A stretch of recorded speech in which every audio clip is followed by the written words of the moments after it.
Bonjour, bonjour et bienvenue à cette nouvelle édition de l'école du parent.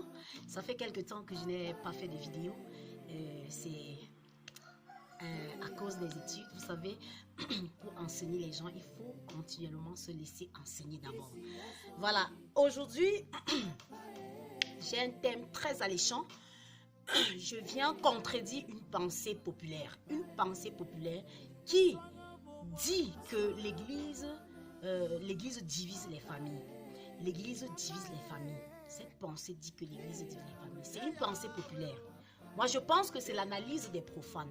Dans cette vidéo, je vais vous expliquer, je vais vous aider à comprendre que ce n'est pas l'Église qui divise les familles, mais c'est la confrontation entre le royaume des ténèbres et le royaume de la lumière, qui est le royaume de Jésus-Christ, qui fait problème.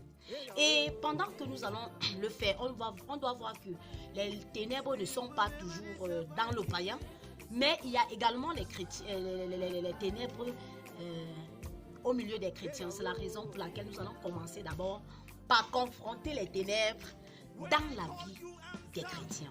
Donc, asseyez-vous confortablement et écoutez attentivement la vidéo.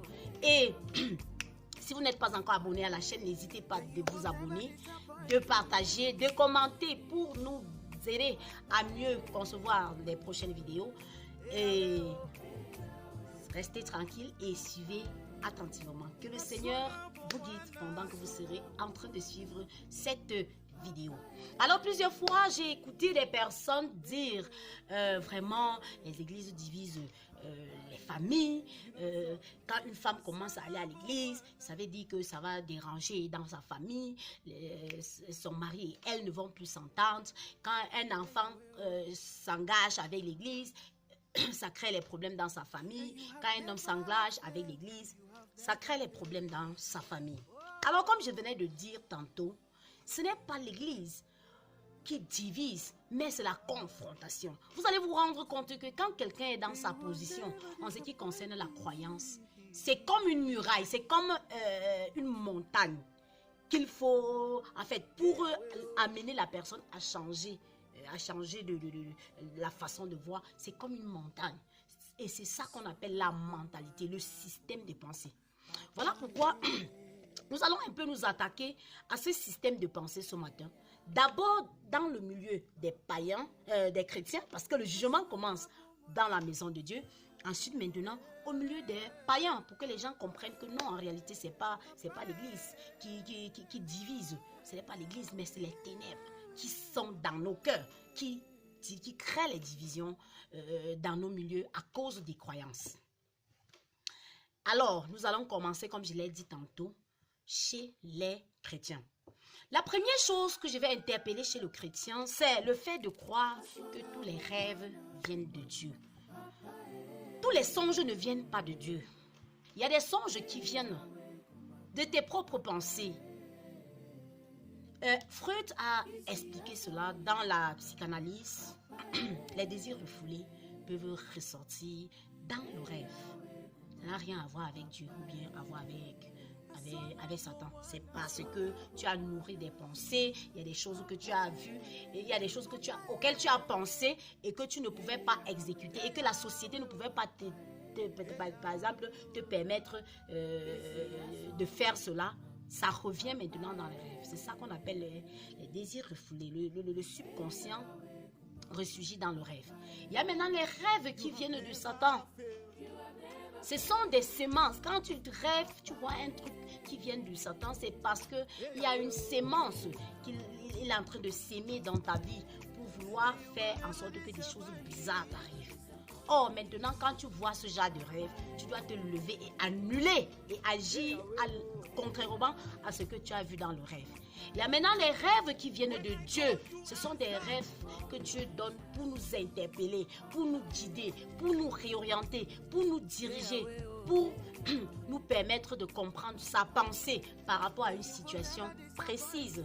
Ça, c'est très important. Et parfois, les chrétiens pensent que tous les rêves viennent de Dieu. C'est vraiment compliqué de penser comme ça. Si tu crois que tous les rêves viennent de Dieu, alors tu vas t'égarer. Et en plus, la foi n'est pas basée uniquement sur les rêves ou sur les songes. La foi, c'est d'abord en la parole de Jésus, la parole de Dieu qui est clairement révélée dans la Bible. Ça, c'est le premier point chez le croyant. Un autre point, c'est que il y a les chrétiens qui fuient les sorciers. La Bible est claire lorsqu'elle dit, je crois que c'est dans Jacques 4, verset 7, si je ne me trompe pas. Soumettez-vous donc à Dieu, résistez au diable et il fuira loin de vous. Ça veut dire que qui est appelé à fuir?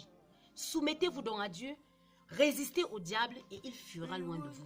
Alors, il y a une épidémie qui sévit ici dehors. Les femmes qui cherchent à divorcer parce qu'on leur a dit que leur mari est sorcier et tout et tout. Entre-temps, elles disent qu'elles sont chrétiennes. Franchement, quand on regarde l'affrontement entre Pharaon et Moïse en Égypte là, vu les choses que Dieu faisait subir à Pharaon et son peuple, qui est le vrai sorcier là-bas? Non, franchement, il faut qu'on se dise les vérités aujourd'hui. Qui est le vrai sorcier? Qui est le vrai sorcier? Non, franchement, le chrétien a appelé à se soumettre à Dieu. Se soumettre à Dieu afin que le diable fuit. Et le diable, quand on dit le diable fuit, ce n'est pas forcément que le mari va partir ou bien la personne qui est sorcière va partir. Ça peut être la délivrance de la personne. Comme si la personne refuse de se convertir ou alors de se repentir, la personne part avec sa sorcellerie. Là, le diable aura toujours fui. Voilà. Une autre chose que je dois confronter chez le chrétien, c'est le fait de penser que le fait d'aller à l'église, le fait de se baptiser, donne d'être sauvé. Le fait juste d'aller à l'église ou alors le fait de se baptiser donne d'être sauvé. Quand Josué a pris le bâton de commandement pour reconduire le peuple d'Israël, le Seigneur lui a dit dans Josué 1, verset 8, que ce livre de la loi ne s'éloigne point de ta bouche. Médite le jour et nuit pour agir fidèlement selon ce qui est écrit. C'est alors que tu auras du succès dans tes entreprises. C'est alors que tu réussiras. Oui, si tu n'as pas choisi ou alors accepté de méditer et de mettre en pratique la parole de Dieu, va à l'église. Baptise-toi par immersion, par n'importe quoi. Ça ne va rien changer dans ta situation de pécheur. Ça ne va rien changer dans les montagnes que tu rencontres chaque jour dans ta vie. Ça ne va rien changer sur ton âme qui crie avec les plaintes et autres parce qu'il ne veut pas aller dans les flammes de l'enfer. Oui, ça ne va absolument rien changer. Maintenant, nous allons regarder. Ça, c'est quelques éléments qui chez le chrétien, dérangent. Et c'est ça parfois qui crée les divisions dans la famille. Une autre chose, maintenant chez le païen, regardez, les païens utilisent souvent quoi? Quand par exemple quelqu'un devient chrétien et que on sent, en fait, les gens qui sont autour de lui, qui ne le sont pas, sentent que ici là c'est déjà un esprit éclairé et tout, ils utilisent quoi? La manipulation. Ils utilisent la manipulation pour essayer de contrôler, les gens. Oui. La manipulation avec les mensonges, c'est-à-dire qu'on te contraint de faire quelque chose que naturellement même tu ne voudrais pas le faire. Par le mensonge et ainsi de suite. Ça, c'est le travail des païens. Et je vais dire clairement, c'est la mission du diable. Il utilise principalement la manipulation. D'autres également font comment? Ils amènent les noms des gens chez le marabout, les photos, les ceci, et ainsi de suite. Et quand ils le font, il suffit qu'à un moment donné, la personne revient dans son bon sens. Ou bien que la personne rencontre le Seigneur. Dès que la personne rencontre le Seigneur, ou bien la personne rencontre une personne qui lui explique les choses de manière un peu plus claire, ou bien la personne revient dans son bon sens, la personne va se révolter contre les envoûtements dans lesquels elles étaient. Et ça va créer des divisions. Parce que, souvenez-vous, aucune personne, aucun être humain ne voudrait être en captivité. Non. Oui, personne. Et une autre chose que les païens utilisent, c'est le fait de chercher à réduire les gens à la misère. Réduire les gens à la misère. donc une certaine mentalité. Tu vois une femme, par exemple, qui vit dans une misère matérielle qu'on ne peut même pas expliquer. Elle est là chaque jour. Donc, elle accouche chaque jour.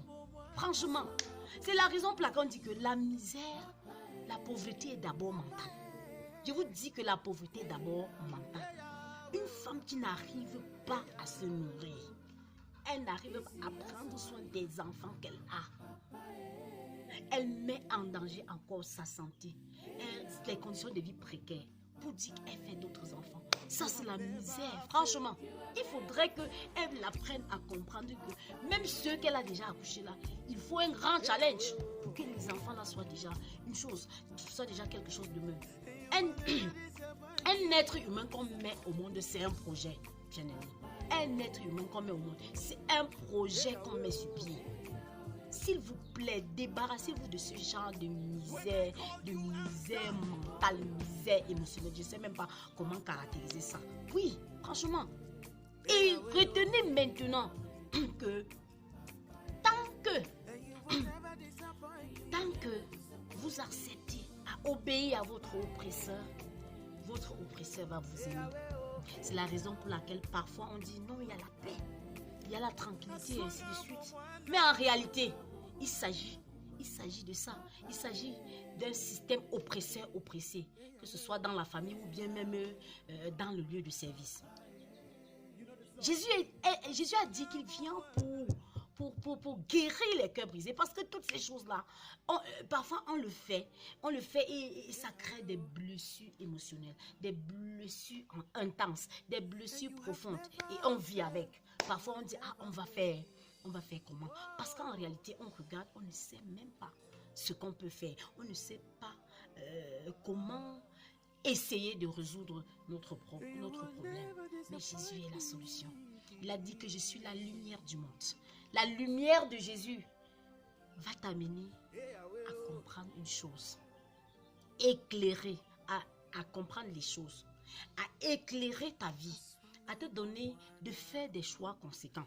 Des choix que tu peux assumer.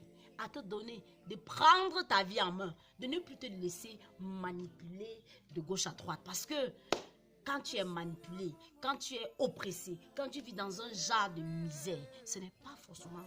En fait, tu ne peux pas être épanoui. Oui, et quand on parle de misère, ne pas être dans la misère, ce n'est pas forcément le fait d'avoir beaucoup d'argent. Non!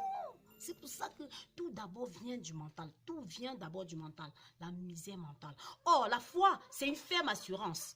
La foi, c'est une ferme assurance. Des choses qu'on espère. Une démonstration de celles qu'on ne voit pas. C'est-à-dire que si on te parle de Jésus, il faudrait que, même quand tu ne vois pas encore, tu commences à croire à cela. Et progressivement, le Seigneur va changer ta mentalité. Il va changer ton système de pensée et te donner de commencer à voir les choses autrement, à envisager les choses autrement, afin d'être libéré, de la puissance des ténèbres. Et puis, les personnes qui pensent que non, vraiment, si quelqu'un va à l'église, si quelqu'un croit, la paix seulement devait régner. Comme je venais de vous dire, c'est la confrontation. Et tant que les deux royaumes sont présents, il y aura confrontation. C'est la raison pour laquelle je vais encore vous dire aujourd'hui que tant que l'oppresseur continuera à oppresser et tant que l'oppressé obéira à Jésus, les divisions seront là jusqu'à ce que la lumière ait la victoire sur les ténèbres.